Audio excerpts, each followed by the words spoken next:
المهتد ومن يضلله فلن تجد له وليا مرشدا ونشهد أن لا إله إلا الله وحده لا شريك له ونشهد أن محمدا عبده ورسوله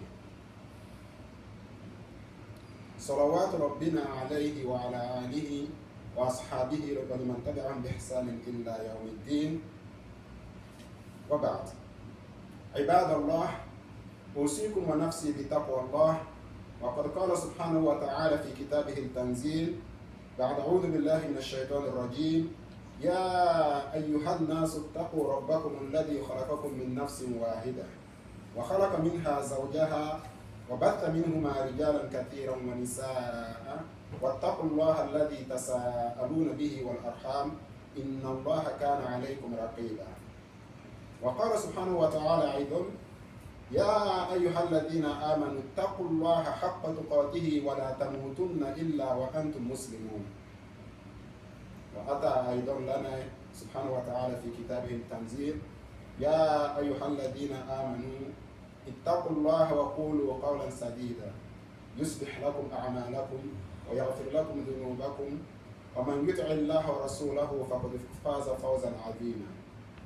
أحبتي إخوتي، كنا نتكلم عن موضوع العقيدة في الإسلام، ومن مواضع عن العقيدة في ديننا هي موضوع المشكلة وموضوع الافتراق بين المسلمين، لأن صار بيننا بعض الإخوان يأتون بافتراق بين المسلمين يدلون على العقيدة، ولذلك يأخذون حديثا من أحاديث النبي صلى الله عليه وسلم الذي يشرح أن هذا الحديث يفرق بين العقيدة الصحيحة والعقيدة غير الصحيحة. وإن شاء الله اليوم سوف نتحدث قليلا عن هذا الحديث ونشرح لها ونأتي بكلام العلماء الإسلامية عن الموضوع إن شاء الله. Caros irmãos, alguns dias atrás, nosso imam El Hajj aqui começou a falar do assunto de Aqida. E semana passada, chegamos a falar um pouco do assunto de Aqida e explicamos que a Aqida é uma ciência. Não se trata só de uma questão de crença, como se olha em outras religiões. No Islã, a fé é a consequência do conhecimento. E o conhecimento se adquire pela ciência e pelo estudo. Um professor meu gostava de dizer que o Islã não é uma filosofia de vida, ou se quiser chamar também de religião, para quem é preguiçoso intelectualmente. Quando você não quer trabalhar a sua mente, não quer trabalhar o seu cérebro, que Allah subhanahu wa ta'ala te deu a razão, te deu o cérebro para que você o use. Se fosse para que você não o use, teria feito de você uma outra criatura. Mas deu a responsabilidade para o ser humano para que a gente o use.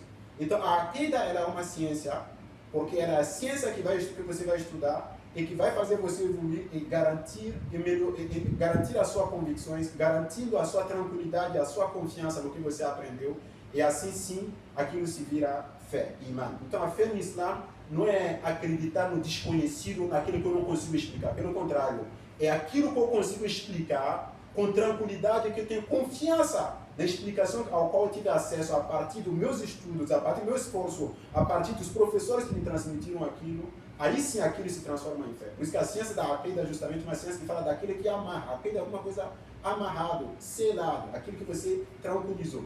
Contrariamente ao que muitos associam a uma simples questão de crença, que é uma noção que é de outras religiões, mas não da nossa religião. E infelizmente, se baseando sobre a questão da Aqida, alguns muçulmanos se levantam, trazem para nós questões de divisões dos muçulmanos, usando a Aqida como desculpa para dividir os muçulmanos.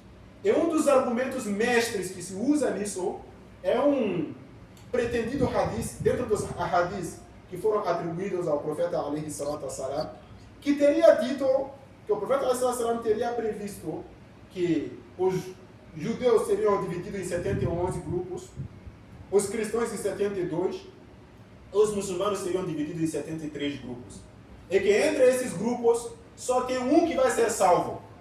Só teria um que vai ser salvo e tudo o resto está no inferno.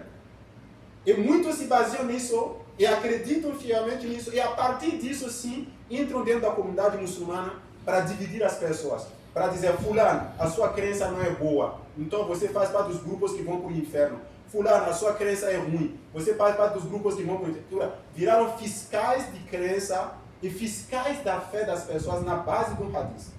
E por isso achamos importante, na tratativa da questão da Aqidah, falar algumas coisas sobre esse hadith, na verdade. E, na verdade, veio várias versões de hadith desse tipo. Mas o ponto importante é falar sobre as versões que foram popularizadas para a gente. Vamos trazer também algumas versões que poucas vezes se falam. Por quê? Porque a gente muitas vezes se colocou nessa situação de sempre se achar melhor que os outros e acabamos esquecendo algumas versões do hadith que são mais coerentes, inclusive, com a mensagem corânica. Primeiro detalhe, pegando esse hadith só, entre os livros que esses próprios grupos usam como livros de referência de hadith, a gente observa uma coisa, que popularmente quando fala para a gente de hadith, fala, pega no Bukhari e no Muslim. Sempre cita isso para a gente. O mais engraçado que é que um dos hadiths nas quais pessoas se baseiam mais, essas mesmas pessoas se baseiam mais, para dizer que fulano é um bom muçulmano, fulano é um muçulmano mau, não está citado nem no Bukhari, nem no Muslim. O Bukhari e o Muslim, que pessoas levantaram, a gente pode explicar a história do Bukhari e Muslim depois, entender que na verdade são livros de jurisprudência mais do que livros de hadith. Mas como eles pegaram como livros máximos de hadith, alguns até consideram que são os livros mais importantes depois do Corão. Então, basicamente, a gente espera que um hadith tão importante, que é um hadith que define quem vai para o paraíso ou quem vai para o inferno, que pelo menos seja citado no Bukhari ou no Muslim. Infelizmente, nem Bukhari, nem Muslim citam esse hadith. Olha que detalhe interessante. Sim, esse hadith é citado no Sunan, que são os livros de compilação de hadith, que muitos sábios fizeram, e que são livros com muita preocupação em compilar os hadiths para depois estudar a validade desses textos. Isso é importante relatar isso. Esse hadith foi atribuído a muitos sahabas do profeta ﷺ. Uma versão foi atribuída a Abu Huraira radhiyallahu anha. Só que nessa versão tem um personagem chamado Muhammad bin Amr al-Iqlima. Esse personagem é conhecido na ciência do hadith, por todos os sábios que são especialistas da ciência do hadith, como fraco. Ou seja, se ele tiver numa cadeia de transmissão de um hadith, esse hadith é considerado como um hadith fraco. Esse personagem está na cadeia de transmissão do hadith de Abu Huraira. Aliás, vou colocar mais uma precisão. Quando o Iqlima traz um relato de Abu Huraira, geralmente é fraco o mentiroso, que não foi nem aluno de Abu Huraira, nem próximo de Abu Huraira. Só para a gente, sem esquecer que era funcionário da corte dos Umíyadas, como a gente falou do papel dos Umíyadas na história da sociedade muçulmana semana passada. Tem uma versão também atribuída ao fundador da dinastia Umíyada, que é o Muawiyah.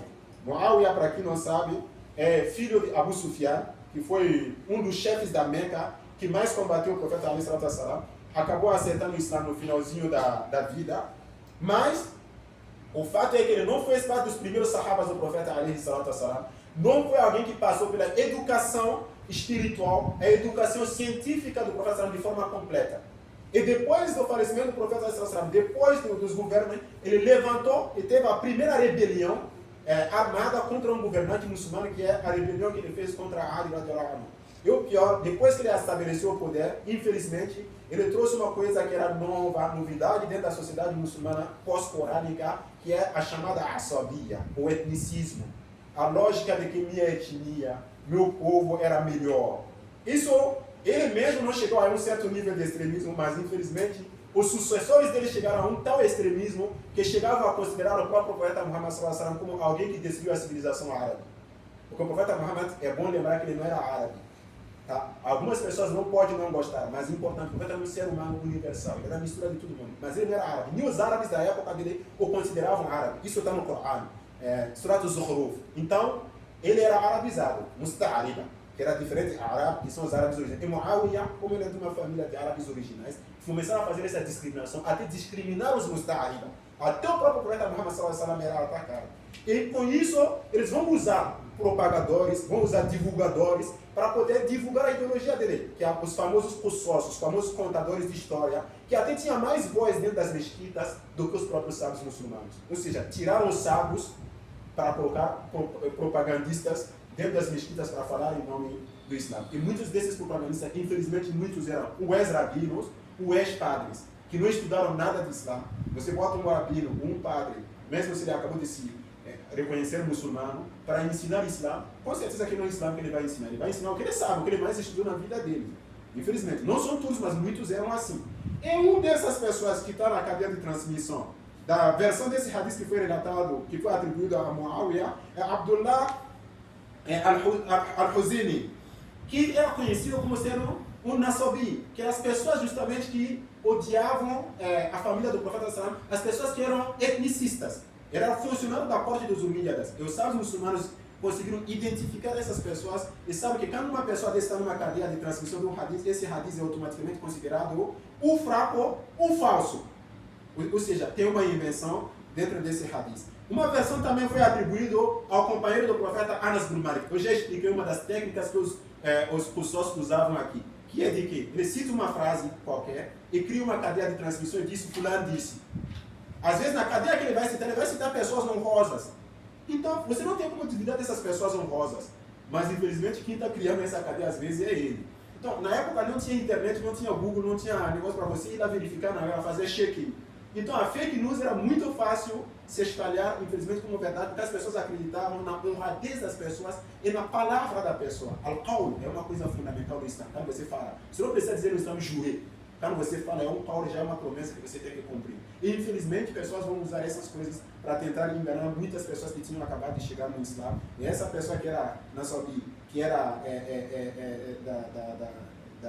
da lógica ideológica dos Umíyadas naquela época, transmitiu esse hadith da parte de Muawiyah, justamente para poder usar como desculpa para matar quem não se submetia à ideologia deles. Era isso a lógica. Era uma lógica para matar oposições ideológicas. Dizer que essas pessoas têm a aqidah ruim, a gente pode matar eles. O mais esquisito é que a oposição deles também usava o mesmo hadith também para matar eles.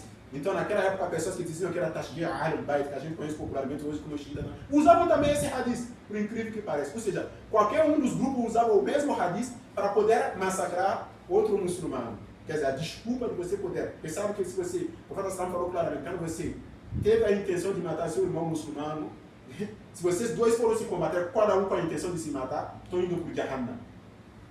Os dois vão passar um tempinho no Jahannam. A gente pode voltar sobre a noção de Jahannam um dia, mas vão passar um tempinho. Então, para não ter, como essa desculpa já não existe mais, aí teve que achar desculpa em outros assuntos, que é criar confusões ideológicas, confusões nas questões de aqidah. Tem um relato também que foi atribuído a Auf bin Malik. E nisso tem Abad bin Yusuf, que é classificado por Imam al-Dhahabi. Imam al-Dhahabi, justamente são esses sábios que depois das compilações dos hadiths vão estudar as cadeias de transmissão, o estilo do texto dos hadiths, para saber se o estilo do texto se encaixa com o que foi relatado pelo profeta. Às vezes o estilo de falar já pode revelar que o hadith é falso. Porque se o estilo de falar é paulista e o profeta é carioca, já dá para entender que aquele texto não foi tratado do jeito que o profeta foi falado. Então, essa é a ideia. O profeta era uma pessoa conhecida de Meca e Medina, todo mundo sabe onde ele foi criado, então a pessoa sabe mais ou menos qual é o estilo de sotaque que ele fala. Imam al-Dhahabi foi uma das pessoas que diz que, inclusive, a última parte desse hadith, que diz que só um vai para o paraíso, é inventado. Porque o estilo linguístico nem se encaixa com o estilo linguístico do que o profeta falava na época dele.